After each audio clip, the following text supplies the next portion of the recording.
Ассалаумағалейкум. Қалдарыңыз қалай қадірменділер? Өткен демалыстар оқиғаларға тола болды. Біз сенбінің жексенбіге ауған түнде 3 бірдей спорттық жарыстардың куәсі болдық. Дегенмен футболдан Чемпиондар лигасының финалы мен Сауд Арабиясында өткен бокс кеші Америкада орын алған 302-ші UFC турнирінің маңына жақын келе қоймас. Әрине, бұл ретте әркімнің өз позициясы бар. Маған UFC ұнады, демек осы кештің басты жекпе-жегіне тоқталатын боламын. Өкінішке орай ма, қуаныш жағдай ма білмеймін, бірақ бұл чемпиондық жекпе-жек жеңіл салмақтағы жағдайға өзгерту енгізе алмады. Ислам Махачев чемпион болып қала береді. Ол сәтті белбеу қорғау саны бойынша өзінің аға жолдасы Хабиб Нурмагомедовты қуып жетті. Әрине, болашақта исламда аңызға айналған жерлесін басып озатын мүмкіндік туындайды. Бірақ бұл ретте промоушен президенті Дана Уайт оны әлемнің ең үздігі деп санамайды. Хабибті де бір кездері солай төмендеткен. Махачев барлық замандардың үздік жауынгерлерінің бірі. Оның машықтары адам сенгісі деп санаймын. Бірақ оны паунд фо паундтың ең үздігі деп есептемеймін.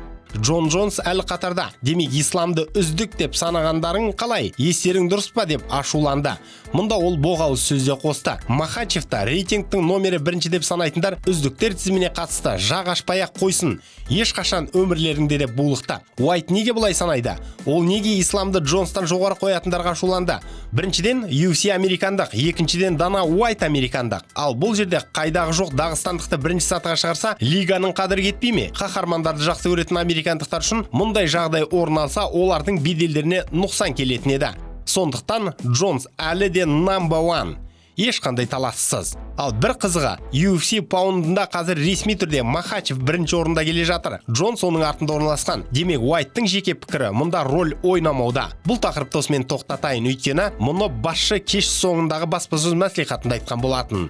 Ал біз енді жалпы жекпе-жек қалай өтті деген сұраққа тоқталайық. Әңгімені мынадан бастайын. Жалпы Порье бұл титулды жекпе-жекке еңбек сіңірді ме? Мұнда я дегеннен көрі жоқ деген дұрсау. Жыл басында Махачевпен төбелесуге басқа жауынгерлердің мүмкіндігі жоғары болатын. Былтыр осы Дастинді ұйықтатқан Гаджи мен Арман Сарукяндардың кандидатурасы миға сыйымды көрінген еді. Аталмыш екі жауынгерді де жаймен сәуір айындағы картқа ысырып, UFC 300 мерейтойлы турнирінде бақ сынайсыңдар деп арқаларынан қағып жолдан шығарды. Қорытындысында Гаджи Холлоуэйден нокаутқа кетсе, Арман Оливейраны жеңіп қайтадан басты үміткер екендігін дәлелдеді. Ал Порье болса наурыз айында екінші раундта француз проспектісі Бенуа Сен-Дениді жеңіп қайтадан титулға шыққан болатын. Осымен үшінші рет. Порье уақытша чемпион болған, бірақ толыққанды белбеуді алатын бұған дейінгі екі мүмкіндіктері күйреді. Екеуі де бірдей аяқталды. 2019 жылы оны Хабиб арқаға өтіп қылқындырып берілуге мәжбүрледі. Ал 22 жылы тура осы әдіспен Дастинді Оливейрада буындырды. Екісінде үшінші раундта аяқталған. Бұл жолда мен тура осындай ұқсас жағдай күттім. Махачев біз күткендей өз жоспармен жүрді. Бұл қарсыласты төменге тарту болатын. Бірінші мүмкіндігінде ол екі қолмен қапталдан дайындалған соққыларын жасап барып, аяққа сатты өтті. Партерде жаймен позициясын жақсартып қауіп төндіре бастады. Бұл кездесудің бірінші минуты болатын. Ол американдық үшін басына қара бұлт үйірді. Трибуналар гуілдеп жатқанын елемеген Ислам Кимураға өткен еді. Ал Дастин қолын босатамын деп қарсыласты арқаға өткізіп алды. Осымен бәрі бітті ме? Уақыт жеткілікті, басқа да үздік позицияны Ислам үшін табу қиын еді. Бірақ американдық жақсы қорғанды. Мойнын жауып қылқындыруға жібермеді. Жалпы бұл раундта Махачев 4 рет тейкдаун жасауға ұмтылды. Соңғысында Порьені аяқтан құлатқан еді. Бірақ шабуылды өрбітуге уақыт жетпеді. Аяқта тұрып айқаста болды. Мұнда дағыстандықты есе жібере бастағанда аяққа өтуге ұмтылумен шығып кетті. Ислам тайлық клинч арқылы тіземен басқа да соққыларын өткізген сәттері орын алды. Үшінші раундта да Ислам қарсыласты торға тіреп барып партерге алып барды. Енді бұл ретте оның еншісінде уақыт жеткілікті еді. Дастиннің мұрнынан қан саулап демалуын қиындатты. Дегенмен бұл кризистен де ол аман есен шықты. Түбінде ол арқамен жатуға шамасы жетті де Ислам фулл маунттан орын алды. Мұнда да ол қауіптің астында тұрған, бірақ одан да шықты. Чемпионның қолда ұрту тәсіліне аламын деген ойы тіптен күйреді. Өйткені Порье аяққа тұрып кеткен еді.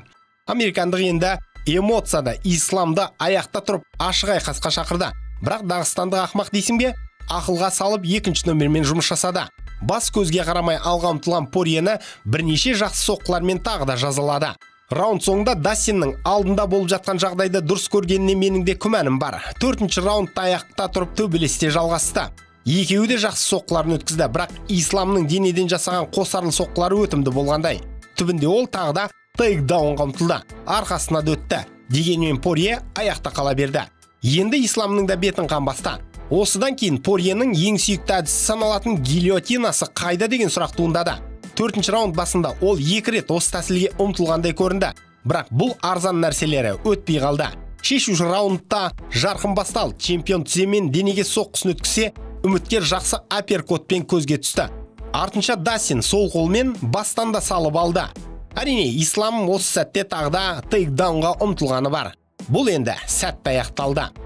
Махачев басында гильотина орындауға ұмтылды, бірақ Порье бермейді. Ислам болса артынша Дарси әдісіне көшеді. Мұны енді Порье күтпеген секілді. Қарсыластың қыспағында қалып қояды. Бұл жолдан шығу мүмкін емес еді. Берілуден басқа амалы болмады. Чемпионның жеңісі жақсы жекпе-жек, жақсы жеңіс. Ендігі жоспар қандай? Махачевтің алдында Царукян ғана қалды. Мынадай жекпе-жек көрсететін болса, меніңше Царукянда мықты мүмкіндік бар. Махачевті ұталса, енді сол ғана жеңеді. Алайда исламның ойы мүлде бөлек нәрсе. Ол енді жартылай орта салмаққа өткісі келетіндігін айтты. Ол жақта чемпиондық белбеуге таласамын дейді. Мұны мен алдыңғы шығарында айтқанмын. Көптеген көрермендер бұған сенбеген. Енді не дейсіздер? Енді Уайт Махачевке чемпиондық жекпе-жек беруі әбден мүмкін. Бұл ретте Шафкатты шетке ысыра тұрады. Соңғы кездері 2 салмақта қатар чемпион атанғандар UFC-де жоқ. Осы олқылықты енді Дана ислам арқылы толтырғысы келеді. Ал Рахмонов ше? Рахмоновқа қатысты да жоспар бар. Қазақ жауынгерін олар әзірге Камару Усманмен алдайтын секілді. Осын туралы қазір жел сөздер басталды. Ол бекер емес. Бұл Шафкатты жолдан алу немесе өте қиын сынмен сынап көру. Ең бастысы ислам үшін жартылай орта салмақты тазалау. Бұл енді бөлек тақырып. Оны мен алдағы күндері айтатын боламын. Бейне материал ұнады ма, онда лайк басыңыз, пікір қалдырыңыз. Бұл біз үшін маңызды. Арнаға жазылып қоңыраушаны басып қойсаңыздар, соңғы жаңалықтарды бірден біліп отырасыздар. Уақыт тауып тамашалағандарың үшін рахмет. Қазақ батырларының жеңісті жорықтары молынан болсын.